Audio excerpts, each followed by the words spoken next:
ਸਤਨਾਮ ਸ਼੍ਰੀ ਵਾਹਿਗੁਰੂ ਸਾਹਿਬ JIO.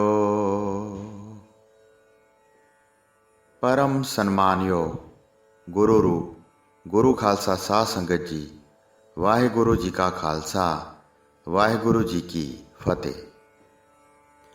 ਜਿਸਕਾ ਕੋਏ कोई कोए कोए, सबको तेरा तू सबना का सोए।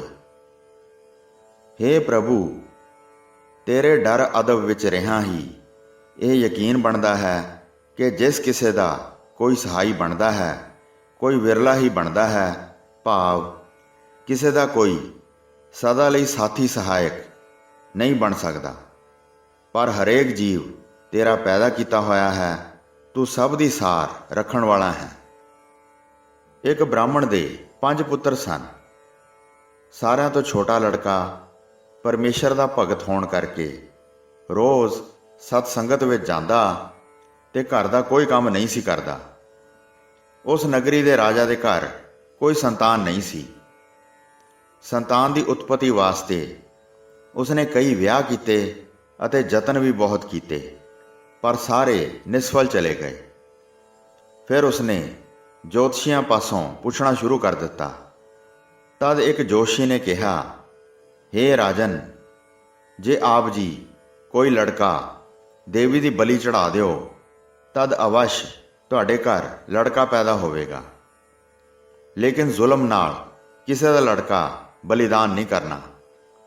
ਜੇ ਕਿਸੇ ਦੀ ਖੁਸ਼ੀ ਨਾਲ ਜਾਂ ਕਿਸੇ ਮੁੱਲ ਨਾਲ ਤੁਹਾਨੂੰ ਮਿਲ ਜਾਵੇ ਤਾਂ ਉਹ ਬਲੀਦਾਨ ਕਰਨਾ ਹੈ।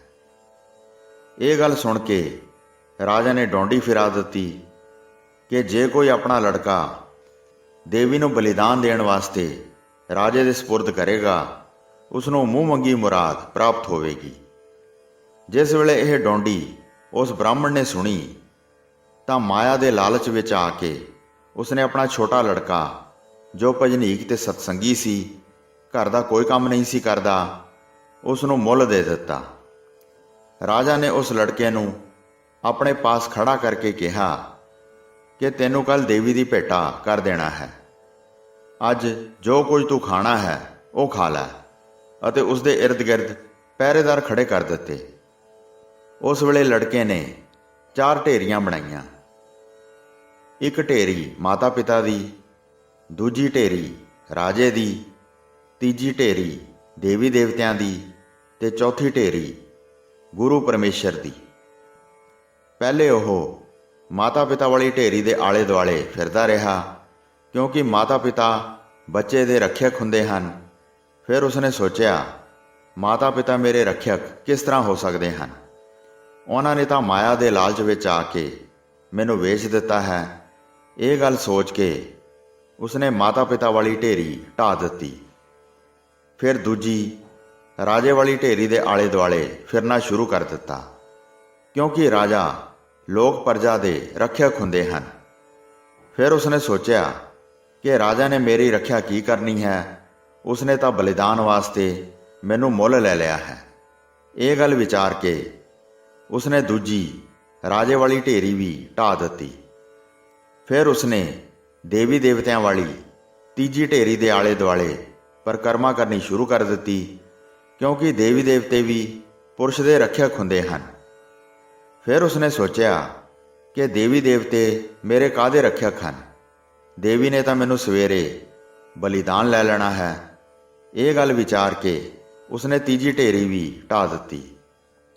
ਫਿਰ ਚੌਥੀ, ਜੋ ਗੁਰੂ ਪਰਮੇਸ਼ਰ ਵਾਲੀ ਢੇਰੀ ਸੀ, ਉਸ ਨੂੰ ਮੱਥਾ ਟੇਕ ਕੇ ਪਰਿਕਰਮਾ ਕਰਨੀਆਂ ਸ਼ੁਰੂ ਕਰ ਦਿੱਤੀਆਂ ਤੇ ਆਖਦਾ ਹੈ, ਅਵਰ ਓਟ ਮੈਂ ਸਗਲੀ ਦੇਖੀ, ਇੱਕ ਤੇਰੀ ਓਟ ਰਹਾਈਐ। ਇਤਿਆਦਿਕ ਬਹੁਤ ਸਾਰੀਆਂ ਬੇਨਤੀਆਂ ਕਰਨ ਨਾਲ ਜਦ ਭਗਵਾਨ ਜੀ ਪ੍ਰਸੰਨ ਹੋਏ ਤਾਂ ਗਰੁੜ ਭੇਜ ਕੇ ਲੜਕੇ ਨੂੰ ਆਪਣੇ ਪਾਸ ਸੱਦ ਲਿਆ ਤੇ ਚੌਕੀਦਾਰ ਮੂੰਹ ਚੁੱਕ ਕੇ ਦੇਖਦੇ ਹੀ ਰਹਿ ਗਏ। ਇਸ ਸਾਖੀ ਅਨੁਸਾਰ ਹੁਣ ਅੱਖਰ ਲਗਾਓ। ਨਾ ਕੋਈ ਮਾਂ-ਪਿਓ ਰੱਖਿਅਕ ਹੈ, ਨਾ ਕੋਈ ਰਾਜਾ ਰੱਖਿਅਕ ਹੈ, ਨਾ ਕੋਈ ਦੇਵੀ ਦੇਵਤਾ ਰੱਖਿਅਕ ਹੈ। ਫਿਰ ਕੌਣ ਰੱਖਿਅਕ ਹੈ? ਇੱਕ ਗੁਰੂ ਪਰਮੇਸ਼ਰ ਹੀ ਰੱਖਿਅਕ ਹੈ। ਅਵਲ ਤਾਂ ਕੋਈ ਕਿਸੇ ਦਾ ਰੱਖਿਅਕ ਨਹੀਂ ਹੈ। ਜੇ ਕਿਸੇ ਦਾ ਕੋਈ ਹੈ ਤਾਂ ਕਹੋ कौन कोई है किंतु कोई नहीं। हे परमेश्वर, सब कोई तेरा दास है ते तू सारिਆਂ ਦਾ मालक है। जिसका कोय कोई कोय कोय, सबको तेरा तू सबना का सोए। होइयां भुल्लां चुकां दी खिमा बख्शणी जी। वाहिगुरू जी का खालसा, वाहिगुरू जी की फतेह।